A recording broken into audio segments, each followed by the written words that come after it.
ukuran integritasnya ini seperti apa? Berarti pemerintah masih sanggup atau tidak, walaupun faktanya masih ada kan akan muncul kontroversi berkepanjangan. Tapi tetap tidak mengubah satu tetes cinta pun untuk Indonesia.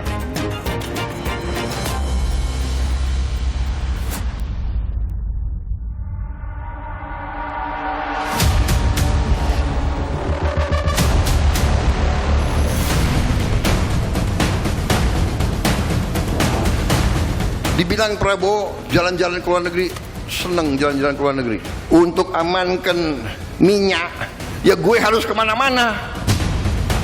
Jadi saya ini confident, nggak ada itu. Bagi saya Indonesia gelap, nggak ada. Indonesia cerah. Anda tahu, sekarang keluar itu. Ada itu. Kalau terjadi perang dunia ketiga, negara mana yang aman? Indonesia termasuk papan atas loh.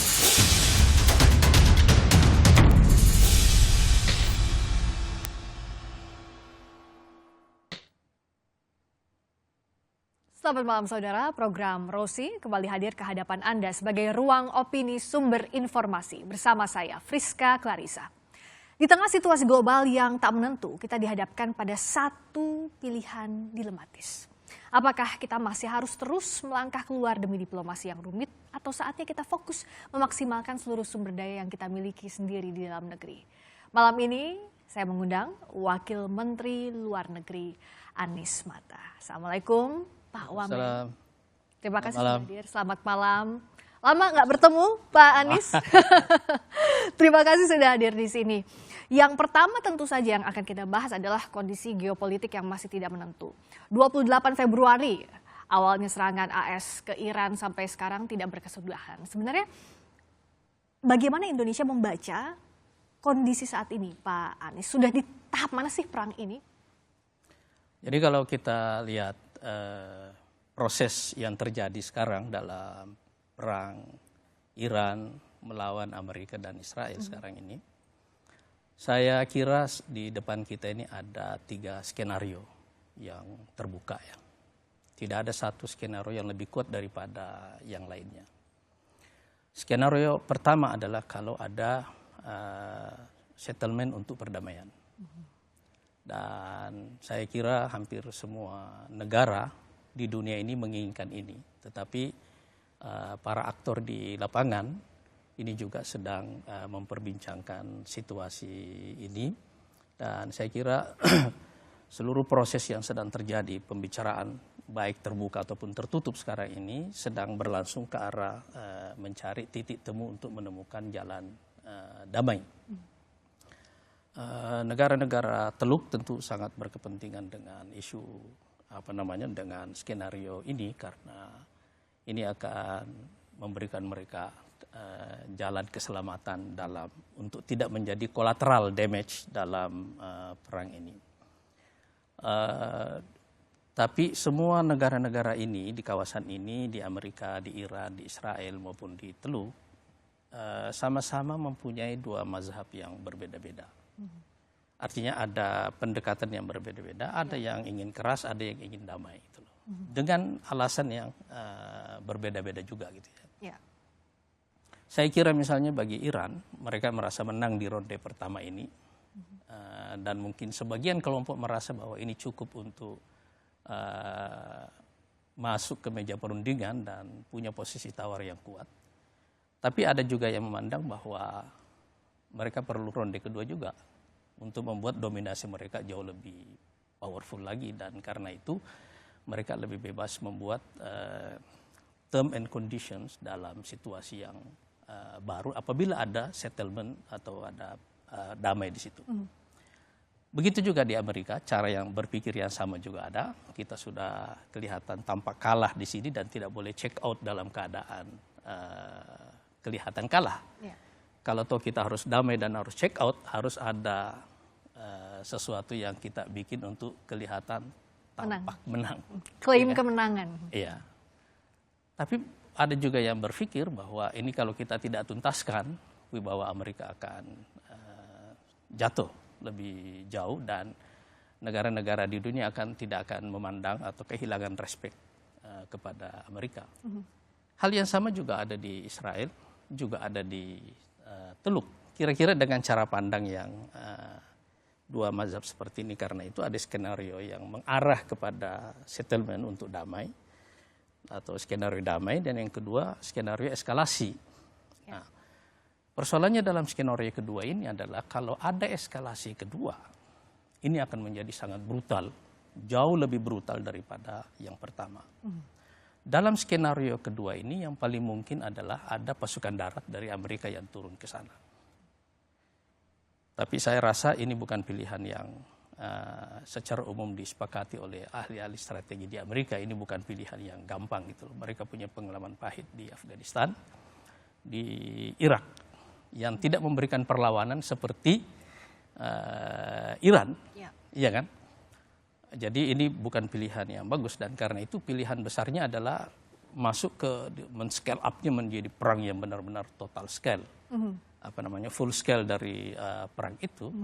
Dan ini yang dianggap oleh banyak pemikir sekarang, termasuk oleh banyak jurnalis di Amerika, bahwa ancaman perang nuklir itu dalam skenario kedua ini nyata, terutama bagi Israel. Ya, dan ini kan juga sempat kalau saya catat waktu itu Pak Anies pernah menyebut di awal tahun bahwa ada satu kondisi tidak terkendali, kekecewaan dan tidak ada penyelesaian sistematis, ujung-ujungnya terjadi perang dunia. Ini relevan atau tidak dengan kondisi saat ini? Sangat relevan, dan saya kira perang Iran, Amerika dan Israel di sini ini akan menjadi satu milestone yang sangat penting. Nah, saya belum sebut skenario ketiga, Mbak. Skenario ketiga ini skenario no peace no war.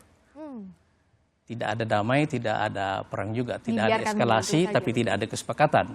Ya. Dan dalam situasi seperti ini, Selat Hormuz itu akan menjadi bancakan bersama, baik oleh Amerika maupun oleh Iran, ya kan? Ya.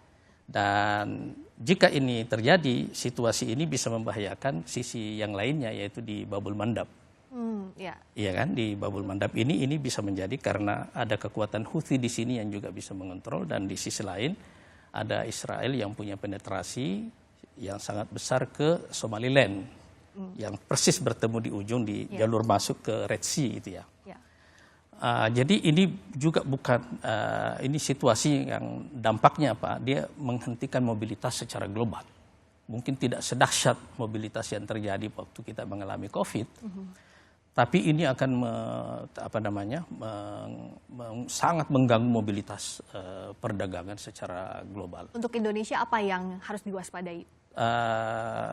Yang paling pokok bagi kita sekarang ini adalah bagi Indonesia, menurut saya ya, apapun dari tiga skenario ini yang terjadi, Timur Tengah yang kita kenal selama ini akan menjadi Timur Tengah yang baru. Siapa pemenangnya kita tidak tahu. Siapa yang mengaturnya kita tidak tahu. Bagaimana dia diatur kita tidak tahu. Kenapa? Karena semua aktor melakukan strategic adjustment. Iya kan? Ya. Strategic adjustment artinya orang melakukan perubahan strategi di masing-masing negara ini, dan proses perubahan strategi ini yang kita harus pantau, dan itu sangat dinamis sekali gitu loh. Ya. Apa dampaknya bagi Indonesia sekarang? Tampaknya secara geografi kan kita jauh dari konflik. Tentu saja tidak banyak orang mengetahui bahwa pada dasarnya sumber energi yang ada di seluruh dunia atau reserve energi yang ada di seluruh dunia paling besar itu ada di kawasan ini. Jadi 20%. Memang suplainya kepada konsumsi secara global itu sekitar 20%, antara 20-30%. Tetapi secara reserve cadangan paling besar yang ada di sini. Cadangan kedua terbesar yang ada di Amerika, Venezuela, Kanada di kombinasi ini itu ya. Kalau dua sumber energi ini digabung jadi satu, ini sekitar 70% total energi dunia. Iya. Jadi Anda bisa membayangkan seandainya Amerika memenangkan perang ini, dia akan punya choke point bagi seluruh dunia dari secara energi. Itulah kenapa Amerika Serikat sampai sekarang masih habis-habisan untuk di Hormuz itu. Itu salah satu alasannya. Jadi background yang perlu kita pertimbangkan, sebab perang Iran ini kan terjadinya bulan Februari. Ya. Tapi Venezuela kan Januari. Ya. Iya kan? Betul. Nah, cuma kalau kita melihat dari tahun 2019 kan ada COVID ya, sampai tahun 2022. Kita itu kan kayak secara global mengalami kayak total shutdown. 2022 itu sudah ada perang Ukraine. Teaternya di mana? Di Eropa. Ya kan? 2023 perang Israel-Palestina yang sekarang mengalami eskalasi menjadi perang kawasan. Yang dulu sejak awal saya sebutkan, ini akan berkembang menjadi perang kawasan. Teaternya di mana? Di Timur Tengah. Nah, sekarang kalau kita lihat peta Mbak Edia, perang yang terjadi di Eropa ini, di Ukraina ini dengan Rusia, ini juga akan mengubah, akan menciptakan settlement baru antara Eropa dengan Rusia secara keseluruhan. Ya kan? Betul. Kita tidak tahu apa yang akan terjadi, bagaimana bentuk settlementnya ke depan, tetapi yang jelas Eropa telah menjadi teater perang. Ya. Sekarang Timur Tengah ini teater perang yang baru, ya kan? Dan sudah berlangsung 3 tahun. Makanya dalam skenario ketiga yang saya sebutkan tadi, kira-kira Timur Tengah ini bisa menjadi skenario Ukraine. Tidak ada settlement pokoknya. Ya, tidak ada settlement, tidak ada perang sana sini terjadi, Ya. tapi ya kayak begitu ya.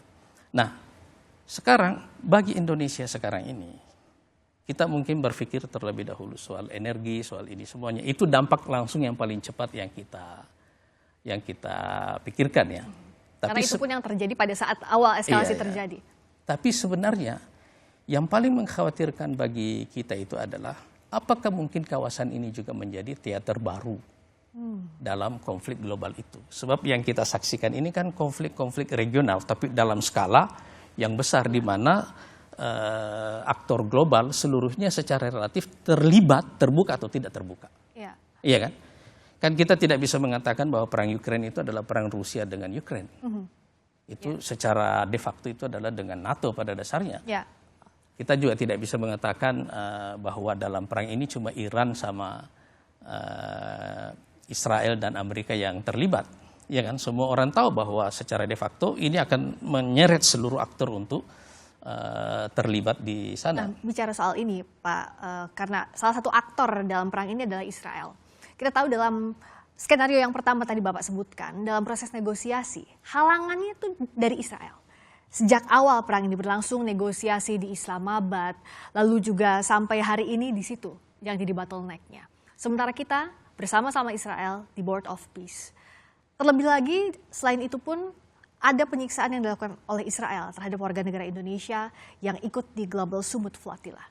Apa relevansi kita saat ini di BOP? Perlukah ditinjau ulang? Jadi dari awal BOP ini harus dipersepsi sebagai manuver geopolitik yang punya beberapa tujuan secara bertahap.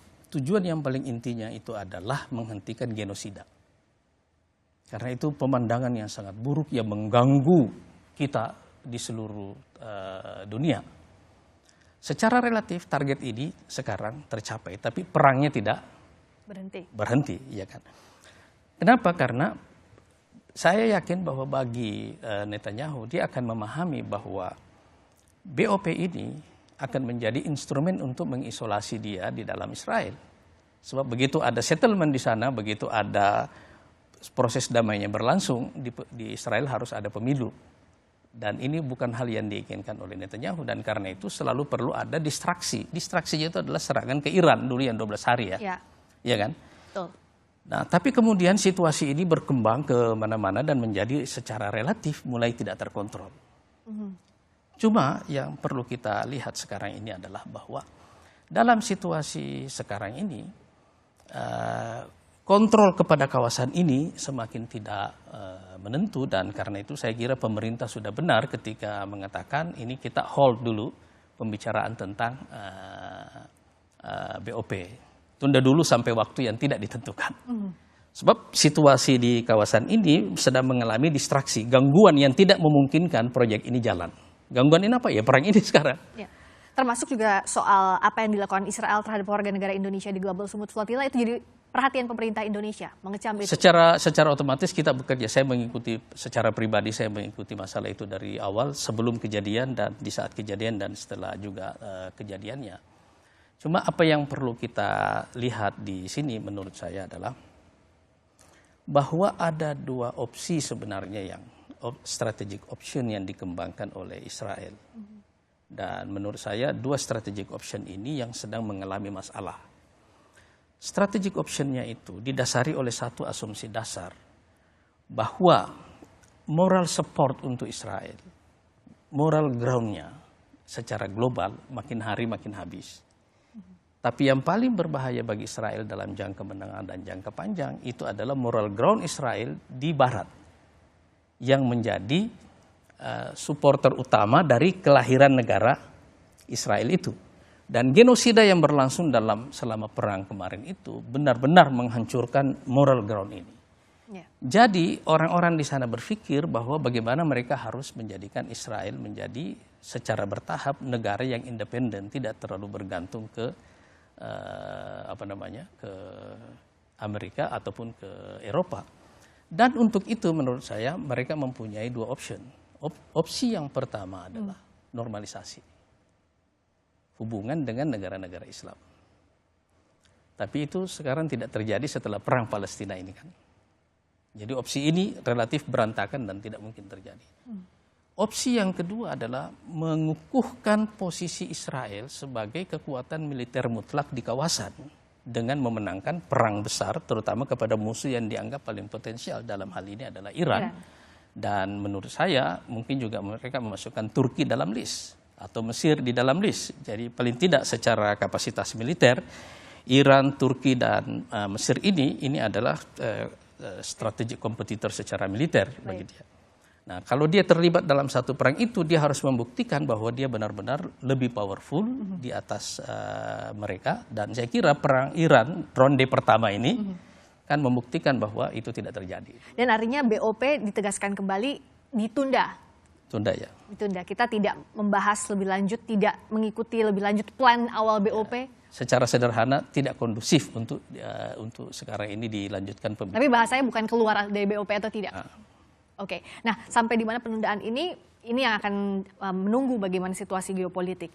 Di sisi lain juga, apakah jawaban dari kondisi tidak menentu ini adalah dengan frekuensi tinggi diplomasi yang langsung dilakukan oleh Presiden Prabowo Subianto, Pak Anies?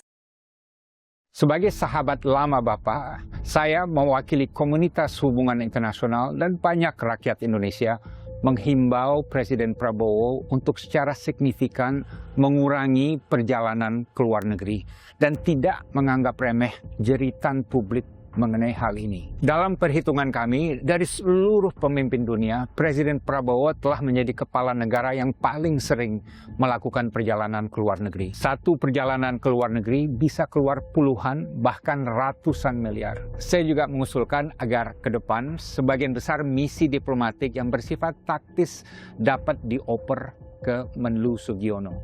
Presiden Prabowo itu adalah presiden baru yang mulai menjabat saat dunia sedang krisis. Setiap pemimpin tentunya harus bangun hubungan yang dekat antar pemimpin dunia. Dan kita tidak bisa hanya mengandalkan saat krisis baru kita minta bantuan. Tidak, kita harus panen hubungan yang baik. Lalu bila suatu saat ada kondisi mendesak, kita bisa minta bantuan. Dan begitu pula sebaliknya. Oke? Untuk itu perlu kedekatan pribadi, kedekatan emosional antar pemimpin, baik secara langsung diliput media ataupun tertutup. Nah, itulah diplomasi. Di tengah dunia yang masih dilanda perang dan ketidakpastian, apakah diplomasi luar negeri yang masif menjadi sesuatu yang strategis atau harusnya lebih fokus membenahi urusan dalam negeri yang tak kalah pelik? Kita bahas masih bersama dengan Wakil Menteri Luar Negeri Anies Mata. Pak Anies, tadi kita bahas substansinya. Tadi ada kritik yang diberikan oleh sahabat lamanya Pak Presiden, tadi disampaikan oleh Pak Dino. Sebenarnya pemerintah menanggapi kritik ini seperti apa sih dalam konteks diplomasi? Ini pertanyaannya Mbak Friska, ini serius betul. Serius tapi dijawabnya pasti akan dengan cair oleh Pak Anies. Iya. Saya kira lebih bagus kita melihat, menarik dulu ke belakang tentang cara kita membuat assessment tentang situasi. Daripada kita menghitung berapa kali perjalanan dan seterusnya, lebih bagus kita kembali dulu kepada persoalan assessmentnya dulu. Bagaimana sih sebenarnya cara Presiden memandang situasi global saat ini? Assessmentnya seperti apa? Karena inilah reasoning dari yang menjelaskan apa yang beliau lakukan sebenarnya.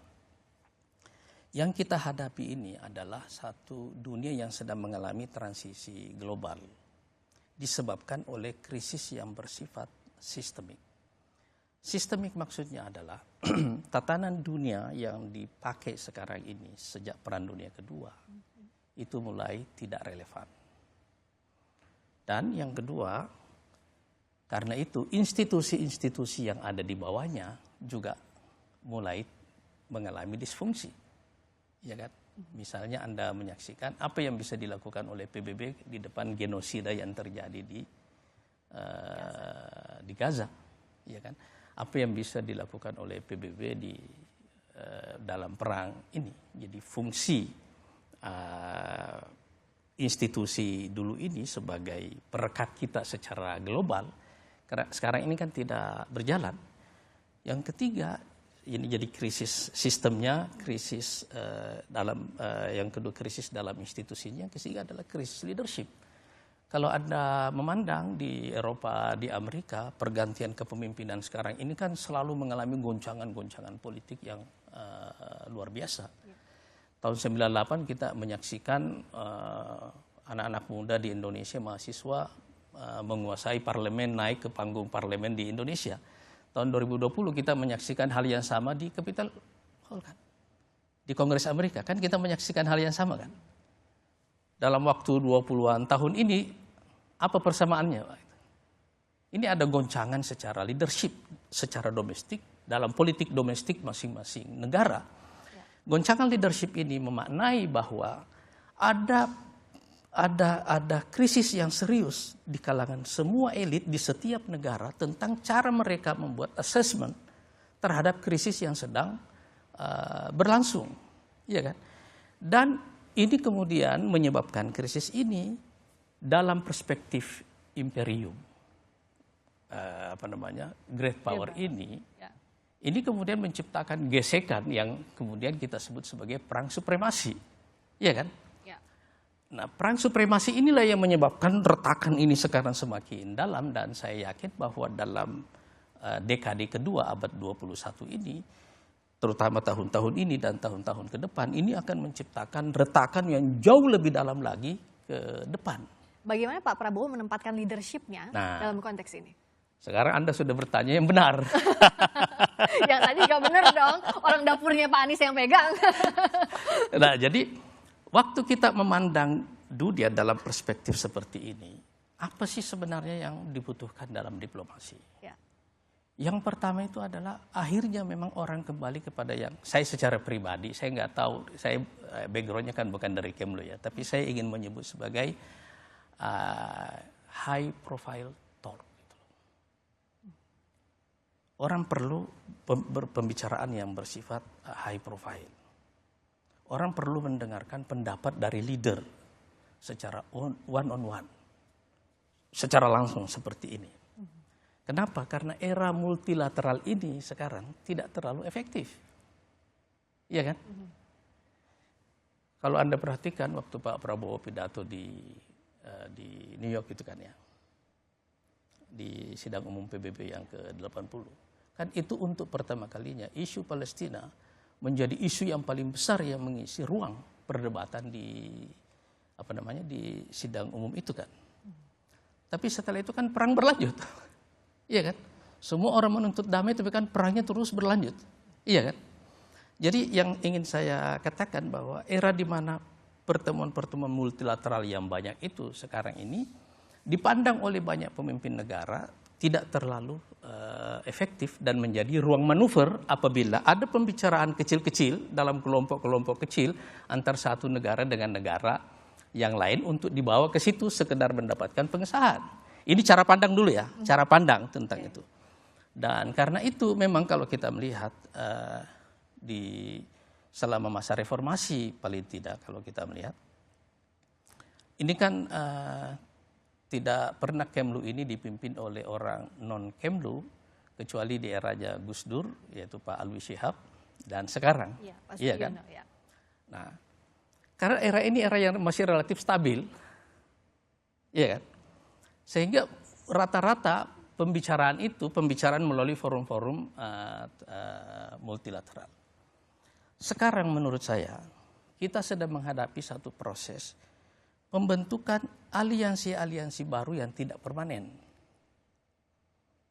tetapi bergerak secara sangat dinamis karena semuanya berpikir bagaimana mengelola proses transisi global ini. Saya kira itulah sebabnya mengapa Indonesia bergabung dengan BRICS. Ya kan? Apakah BRICS akan menjadi alternatif dalam tatanan global? Tidak ada yang juga tahu. Tetapi dia menjadi salah satu instrumen dalam dalam proses transisi global ini. Sekarang misalnya dalam portofolio saya di Timur Tengah, di OKI, dalam perang Iran ini kan ada negara Teluk dengan ada Iran. Ya. Iya kan? Kan ini masalah.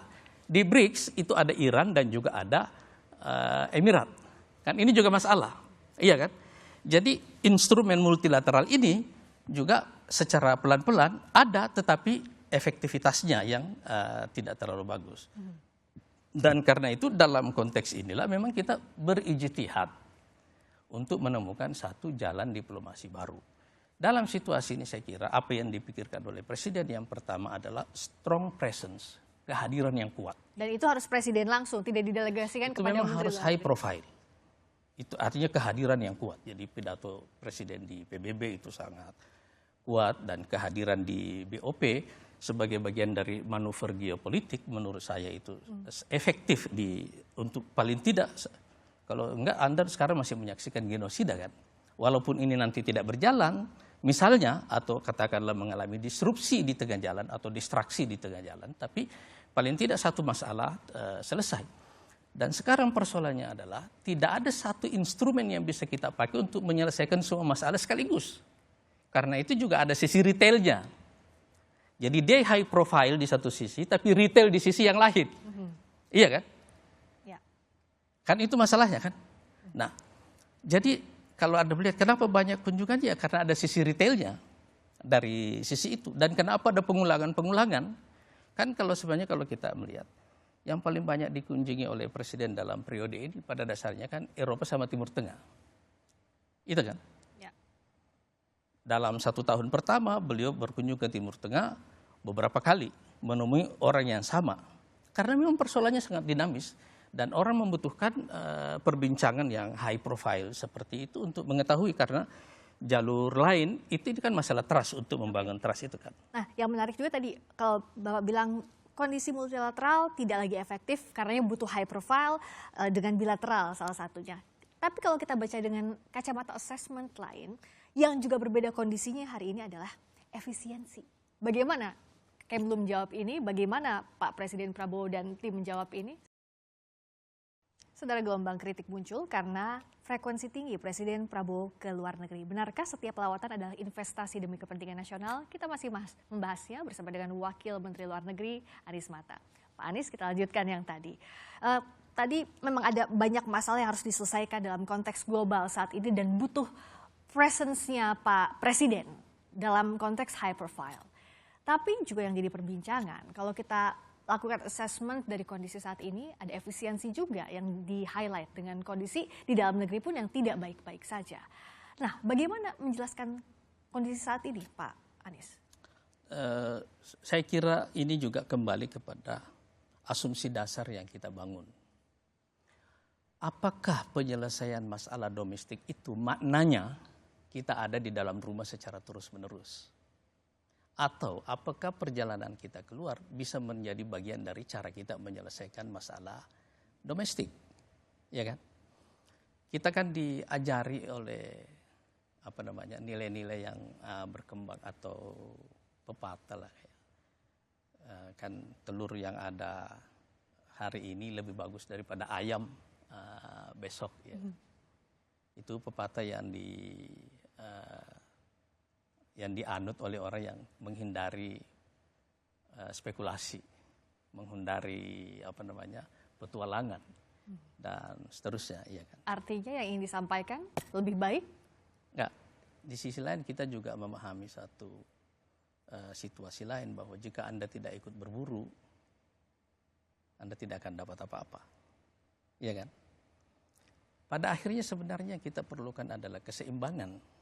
Tetapi keseimbangan itu tidak selalu berarti sama.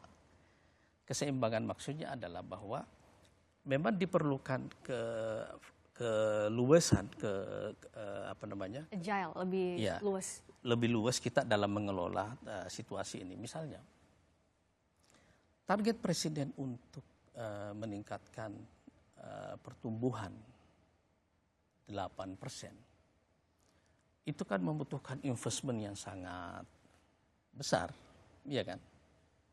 Sekarang bagaimana meng-attract orang untuk datang berinvestasi di sini, iya kan? Kan itu satu masalah. Tapi jika Anda berpikir misalnya sisi keamanan domestik, ya kan? Bagaimana Anda mengamankan teater Anda ini jika pada suatu waktu Anda bisa juga menjadi collateral damage dalam satu pertempuran yang tidak ada kendalikan, dalam satu perang yang tidak ada kendalikan. Dan perbincangan seperti ini tidak melulu isunya adalah juga isu ekonomi, ini adalah isu geopolitik, ini adalah isu keamanan. Dan karena itu saya juga tidak membayangkan bahwa ada hasil seketika yang bisa kita capai di situ, iya kan? Anda mungkin kan tidak membayangkan bahwa proses penyelesaian masalah kita seperti ketika kita keluar dari krisis tahun 65 setelah G30 SPKI, lalu ada settlement secara politik di sini. Pak Harto jarang keluar negeri, tapi investment semuanya datang ke sini, iya kan? Waktu itu adalah waktu perang dingin di mana ada pertarungan antara negara-negara adidaya ini, dua blok ini untuk melakukan rekrutmen, iya kan? Kalau sekarang ini kan tidak ada rekrutmen dalam model seperti itu. Sekarang ini orang semuanya mensecure eranya sendiri-sendiri, dan karena itu yang perlu setiap usaha diplomasi ini pada dasarnya lebih banyak bertujuan untuk mengamankan juga teater kita sendiri ini. Tapi bagaimana membuat teater kita ini terasa penting di depan orang, supaya kita mempunyai satu posisi dan bukan hanya ikut di meja makan. Pada dasarnya kalau menurut saya ada yang jauh lebih penting dari itu, tapi juga ikut di dapur memasak masakan yang akan dihidangkan dalam menu di atas meja makan itu. Iya kan? Kan itu sebenarnya yang sekarang itu satu pola diplomasi baru yang perlu kita kembangkan.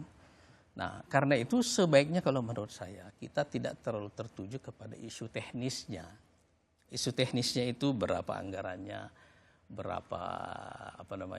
berapa kali kunjungannya dan seterusnya. Juga begitu juga menurut saya hasil cepat. Semua asumsi tentang hasil cepat dalam diplomasi sekarang ini itu akan gagal, nggak akan ada. Nggak akan ada, sekali lagi saya ulangi, nggak akan ada hasil cepat. Jadi kalau disederhanakan ke publik, sebenarnya hasil dari kunjungan Pak Presiden Prabowo dengan bahasa awam ini apa? Tidak bicara soal hasil cepat yang sudah ada apa, tapi apa hasil yang bisa masyarakat lihat, Pak? Terlibat dalam proses transisi global ini. Dan sekarang orang melihat semuanya bahwa kehadiran Indonesia dalam proses transisi global ini, itu terasa kehadiran Indonesia di situ. Saya juga berkunjung ke banyak negara selama 1 tahun lebih 1,5 tahun saya di sini. Tapi saya lebih banyak terlibat dalam perbincangan yang lebih tertutup dengan banyak pihak. Dan semua juga orang, kalau Anda berbicara misalnya dengan elit-elit di Eropa atau strategic thinker di Eropa misalnya, atau di Timur Tengah, atau bahkan juga di Amerika dan juga di Asia Timur seperti ini. Pada dasarnya kan yang terjadi dalam proses transisi ini itu adalah strategic adjustment secara terus-menerus sampai sistemnya itu settle. Ini kan sistemnya nggak settle ini kan. Ini kan orang berubah terus-menerus, dan karena itu orang secara terus-menerus melakukan strategic adjustment. Perubahan dalam strategi ini memang menuntut manuver, menuntut gerakan yang respon cepat yang seperti itu. Dan strategic positioning itu dalam situasi seperti ini itu adalah satu ijtihad yang paling rumit. Karena tidak gampang. Coba Anda membayangkan Amerika sekarang ya. Venezuela selesai dalam waktu cepat. Iya kan? Kita pikir tadinya ada perang Amerika dengan Venezuela, atau-taunya cuma penculikan presiden. Iya kan? Ya. Itu kayak belah duren itu loh. Durinya galak di luar, begitu dibelah dengan benar isinya duren. Iran ini juga dipikir Saya kira Israel meyakinkan Amerika untuk terlibat ke sana karena alasannya bahwa ini operasi selesai dalam 48 jam. Kenyataannya kan kalau makan kedondong, manis mulus di luar, dalamnya ada duri, iya kan? Sekarang strategic adjustment yang mereka lakukan kan kita nggak tahu. Sekarang misalnya, apa yang dipikirkan oleh elit di Teluk tentang bagaimana mereka mempertahankan diri ketika basis-basis militer Amerika ini ternyata tidak efektif melindungi mereka dari serangan Iran. Sekarang apa yang mereka pikirkan untuk mempertahankan dirinya?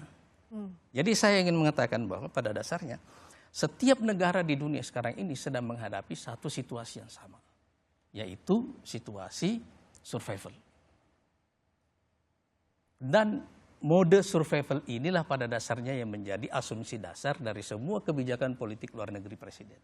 Dan dalam kondisi seperti ini juga tadi bagaimana menyederhanakan apa yang hasil sudah didapatkan, sudah dijawab oleh Pak Anies. Tapi berikutnya bagaimana juga untuk mengukur efektivitas peran Indonesia, daya tawar Indonesia dalam proses transisi global yang sedang berlangsung ini, Pak Anies.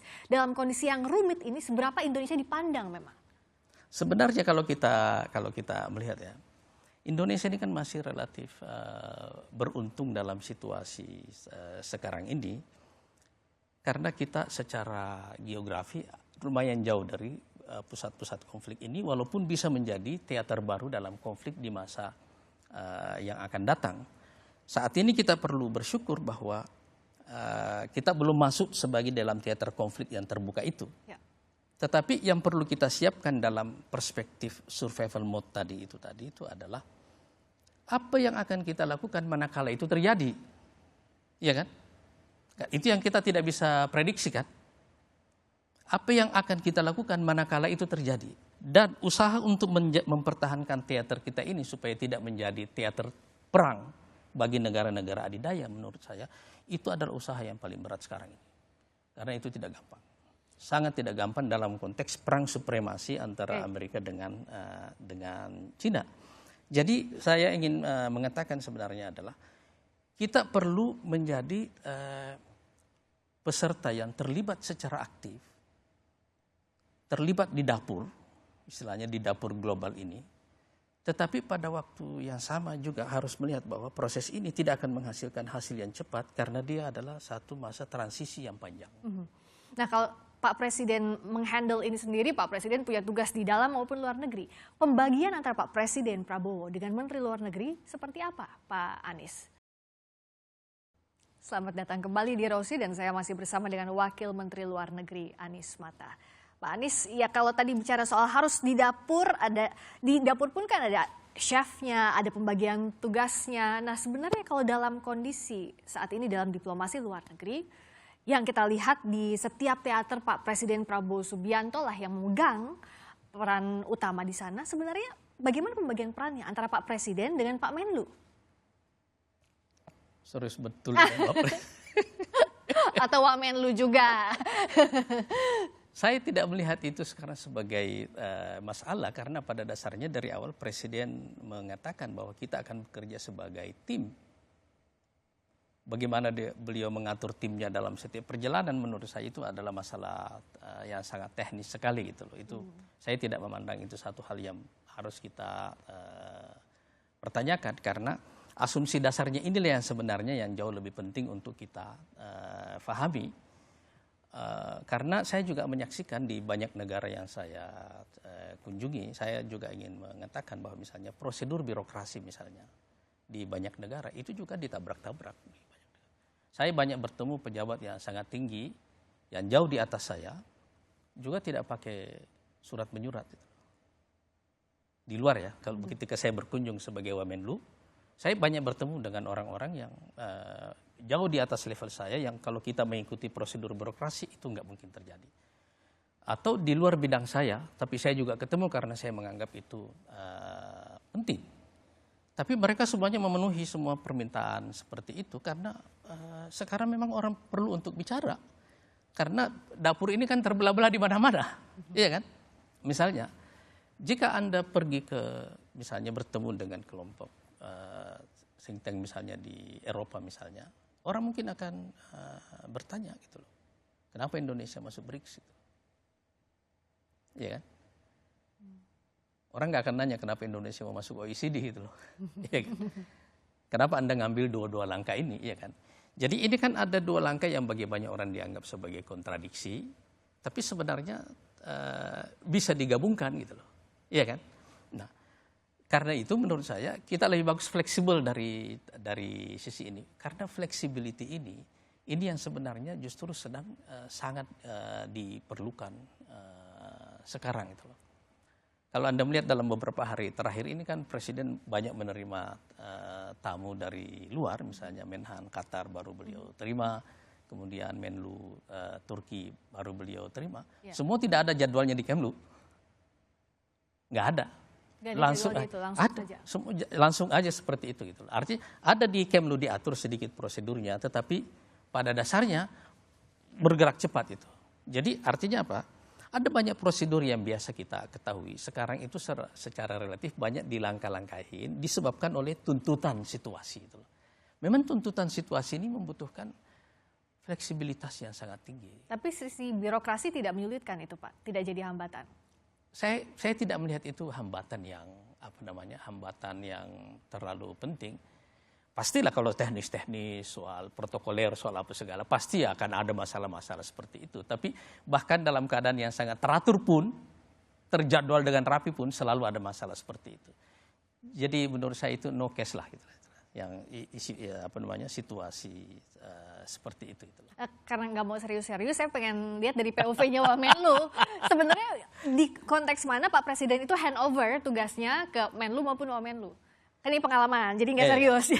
Tapi jadi, dijalani oleh Pak Wamenlu. Misalnya saya kan di dunia Islam ya. Dan secara spesifik dunia Islam ini sebenarnya target kita ini ada dua. Satu, meng-attract lebih banyak investasi ke sini, dan yang kedua, integrasi sosial politik yang lebih kuat dengan dunia Islam ini ya. Misalnya kalau Anda melihat dalam perjalanan, paling tidak dalam portofolio saya ya, ada bagian yang saya terlibat secara pribadi sangat kuat, ada bagian yang saya tidak terlalu terlibat secara pribadi, tapi ada dalam keseluruhan portofolio saya. Misalnya kalau Anda melihat hubungan dengan Turki ya, trade kita ini berkembang secara relatif baik dengan Turki, juga dengan Mesir, juga dengan Arab Saudi, dengan Emirat, dan juga dengan Turki, iya kan? Beberapa negara yang menjadi fokus Presiden karena ini kawasan, beliau memahami bahwa ini akan menjadi pusaran konflik, dan di satu sisi kita mesti punya andil dalam proses mendorong kawasan ini berubah dari zona konflik menjadi zona pembangunan. Satu sisi sebagai istilahnya cita-cita diplomasi kita ke arah itu, tapi situ lain kita ingin menjadikan mereka sebagai strategic partners kita dalam pembangunan, di samping memperkuat ikatan identitas kita bersama. Sebagiannya saya terlibat secara sangat teknis sekali, sebagiannya saya tidak terlibat, tetapi sebagai arah keseluruhan Presiden sendiri mempunyai arah itu gitu. Dan dalam prosesnya Bapak tadi bilang, dalam proses yang rapi pasti ada kendalanya, fleksibel pun sama demikian.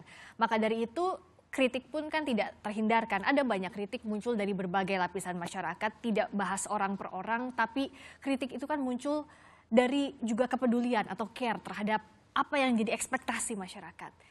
Pemerintah tuh menanggapi kritik yang datang seperti apa sih Pak Anies?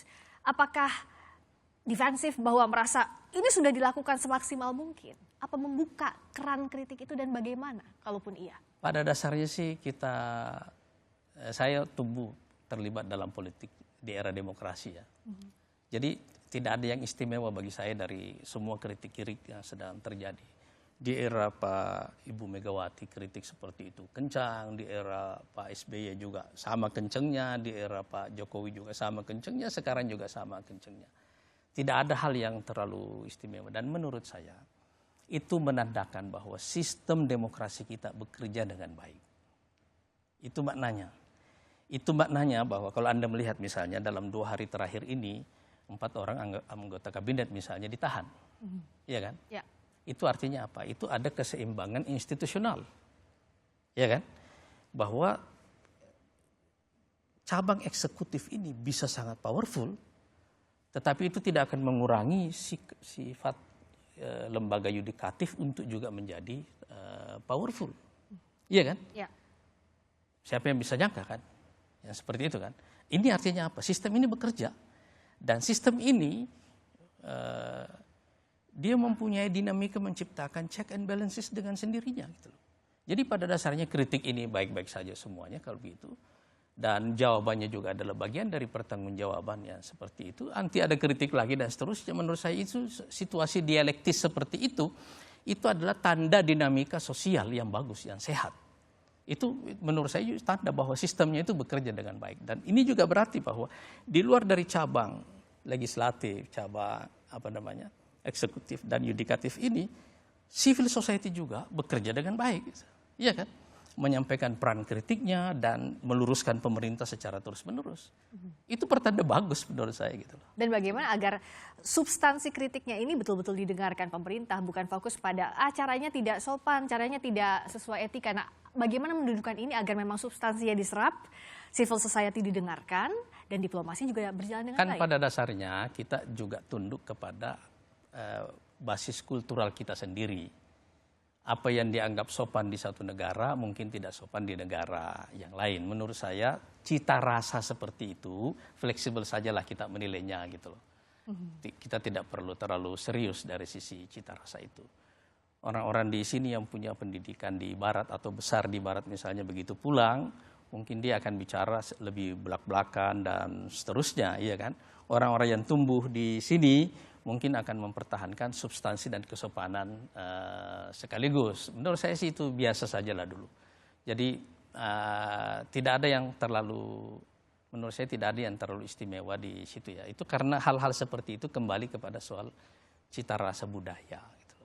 Tapi secara umum overall dalam perspektif, kalau kita dalam perspektif kenegaraan, dalam perspektif sistem, ini menandakan bahwa demokrasi kita itu berjalan dengan baik.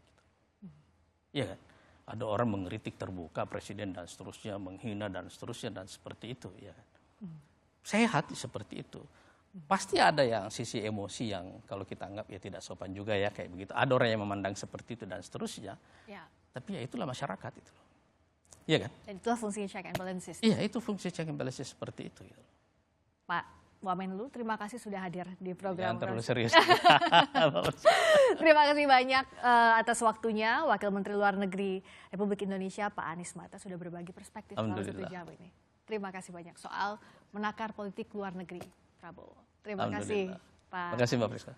Dan terima kasih Anda saudara telah menyaksikan Rosi. Kita jumpa lagi Kamis depan hanya di Kompas TV Independen Terpercaya. Saya Friska Clarissa. Selamat malam. Sampai jumpa. Silakan minum.